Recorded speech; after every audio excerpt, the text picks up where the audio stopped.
Good morning, everybody, and welcome to the program on this Tuesday, August 18th. Coming to you live from our studio in Seoul, I'm Shin Se-min.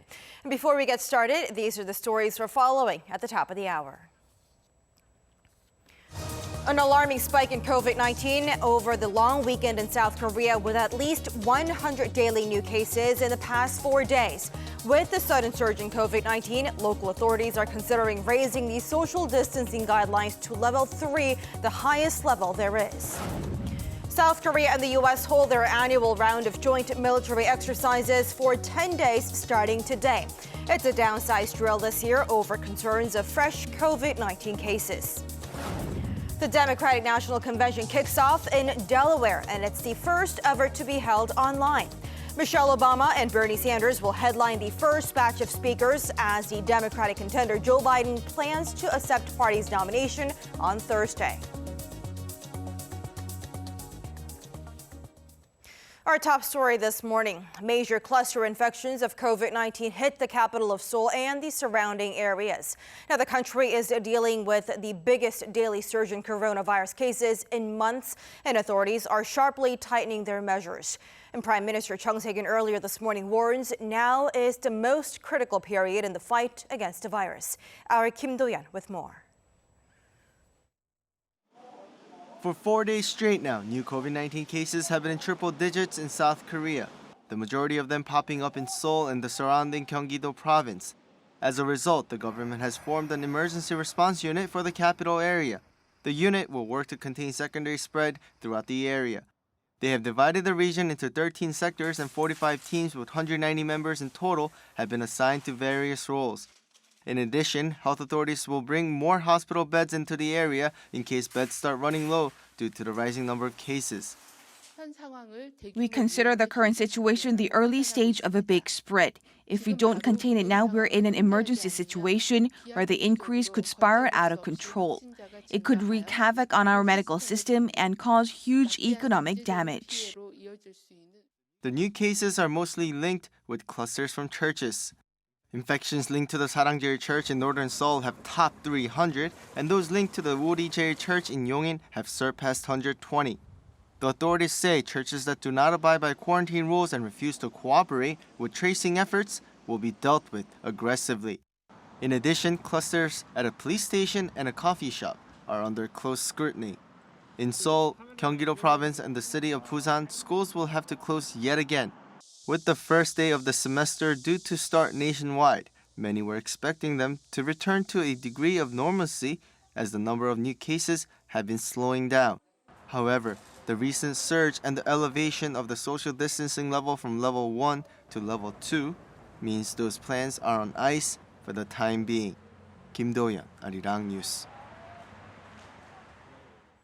South Korea and the United States are set to start their annual joint military drills, which will be scaled back amid the recent uptick in COVID-19 cases here in South Korea.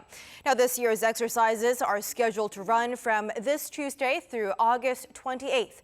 Now, they will be low-key, mainly involving computer-simulated war scenarios. U.S. Forces Korea heightened the health protection level against the pandemic for all areas within South Korea as of 5 a.m. Monday due to the recent spike in COVID-19 cases. Under the revised rules, the number of personnel working on bases will be reduced, and the USFK also will conduct health checks such as temperature screening on all people entering bases. And the first batch of Russia's COVID-19 vaccine have been produced and will be rolled out by the end of this month, earlier than its previous forecast of September. Moscow's announcement has surprised many in the global scientific community because the vaccine was approved without going through the third and final stage of human trials. And this is on top of finishing the first 2 phases so quickly in around less than 2 months. Other vaccines would normally take around several months or even years to be commercialized.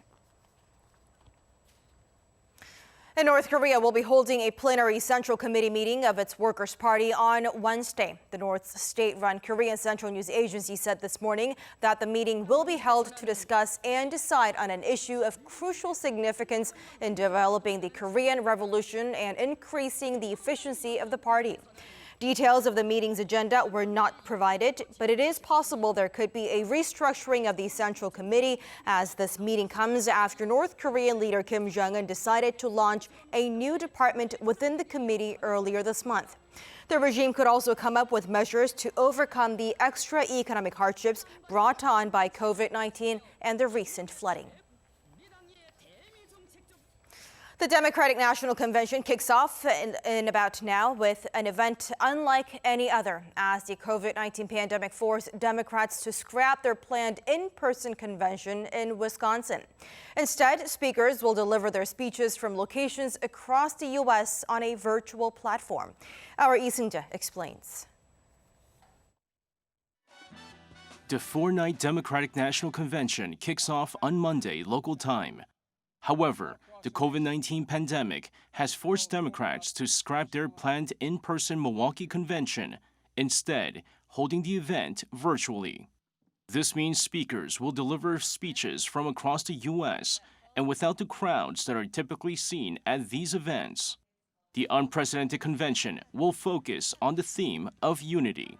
Among the top speakers on the first night include former First Lady Michelle Obama and once Democratic presidential hopeful Bernie Sanders. Also in the spotlight will be a Republican and former Ohio Governor John Kasich, who is a well-known anti-Trumper. The virtual convention's main hubs will be in four cities: New York, Los Angeles, Milwaukee, and Joe Biden's hometown of Wilmington, Delaware, while Biden and his running mate Kamala Harris will deliver their speeches later this week. The hosts of the event, who will be primarily broadcasting from LA, will lead each night's 2-hour programs.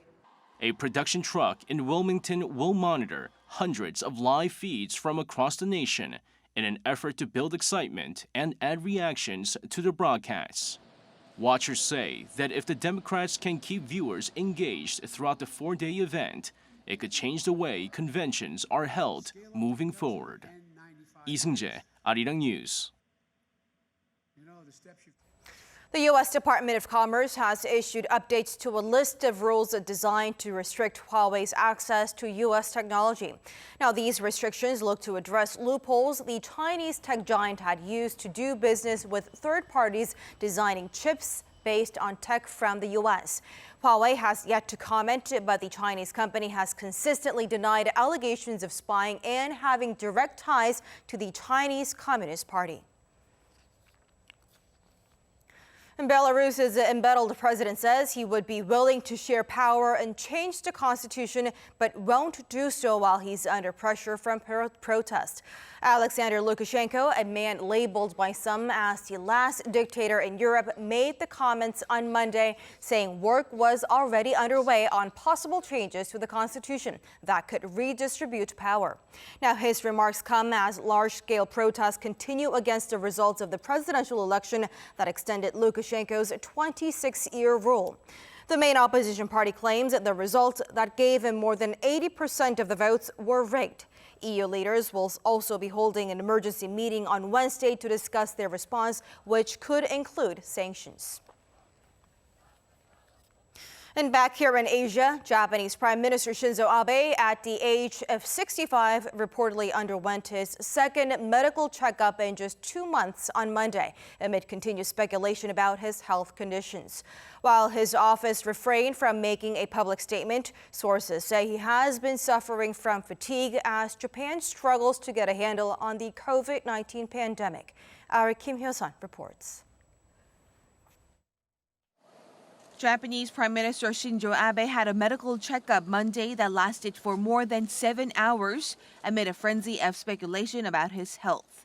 Abe was seen at Keio University Hospital in Tokyo just 2 months after his last checkup. There are widespread concerns in Japan about his health after a weekly magazine, Flesh, reported that Abe vomited blood at his office in early July. Other local media outlets have also speculated about Abe's health, including detailed reports on the speed of his walking, as well as how he was able to walk down a slope. A source at the Prime Minister's office dismissed the reports, explaining that the checkup was scheduled as Abe has been experiencing increased fatigue and has been busy dealing with the COVID-19 pandemic. Opposition parties are keeping a close eye on the health of the 65-year-old premier, as he has kept a low profile since a regular diet session ended in June, appearing only at several press conferences held on ceremonial occasions. The news comes as the country is grappling with a rebound in the number of COVID-19 cases. During the past 2 weeks, Japan's on-day increase hovered around the 1,000 mark, with 641 cases reported on Monday. The accumulated number of COVID-19 patients stood at 57,566, with 1,132 fatalities. Kim Yo-san, Arirang News.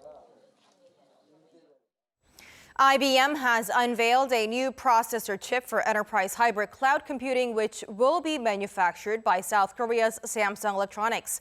The U.S. tech giant says the Power 10 chip is designed by IBM and will be produced using Samsung's 7-nanometer manufacturing technology. Now, the chip will become IBM's first commercialized processor built using such technology. And the IBM says it has been partnered with Samsung Electronics on research and development for more than a decade. Now, the chip is expected to help Samsung achieve its target of challenging rivals like Taiwan's TSMC and U.S. Qualcomm in the global non-memory chip market. And K-pop girl group sensation Blackpink has become the fourth biggest artist in the world in terms of YouTube subscribers. Their record label YG Entertainment revealed on Monday that Blackpink has surpassed a total of 44 million subscribers on their official YouTube channel.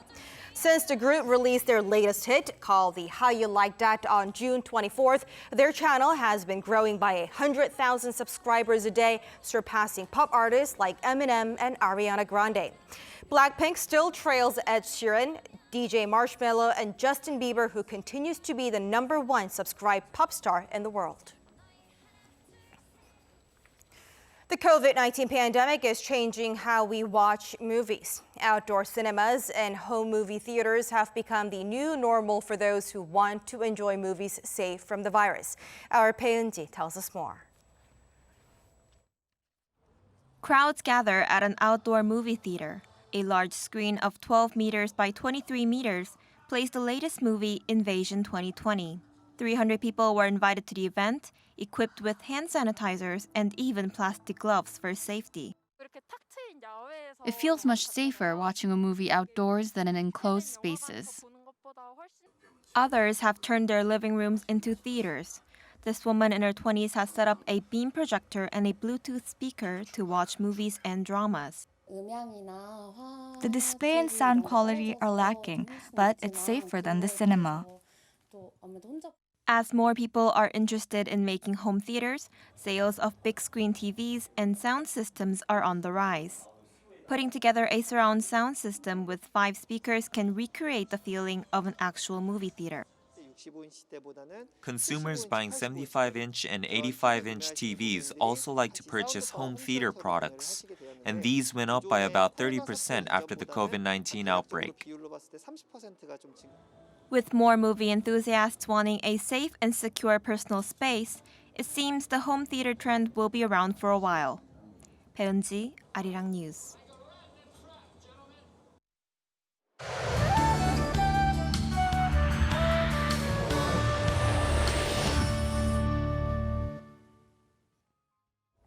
Good morning.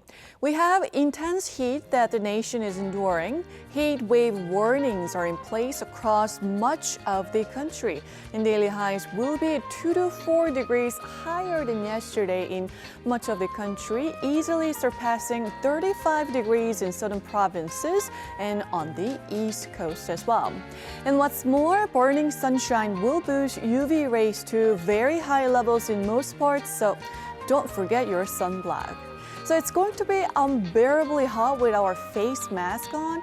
Stay hydrated and always have water on hand when outdoors. And light colored clothes reflect heat and sunlight, and it also helps maintain a normal body temperatures, so be sure to dress lightly. The severe heat wave has been going on for a week now in the south, and Daegu could see highs soaring to 38 degrees Celsius this afternoon. And along with the sweltering heat, Busan and Ulsan will see high levels of fine dust during the day. Steamy heat will carry on day and night, and the heat will hit its peak this week. So be sure to take well care of yourself. That's Korea for you, and here's a look at the weather conditions around the world.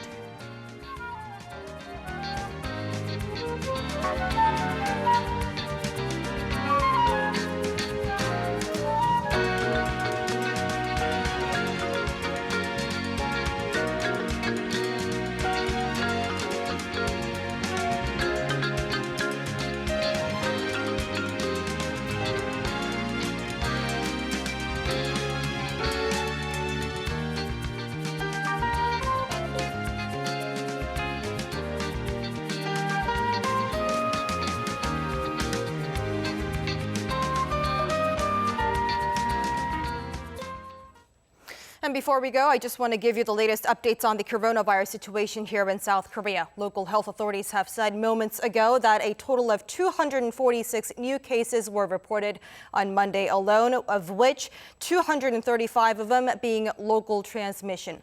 And that brings the total of new COVID-19 cases in the past 5 days to 991. Definitely a worrisome development here in the nation.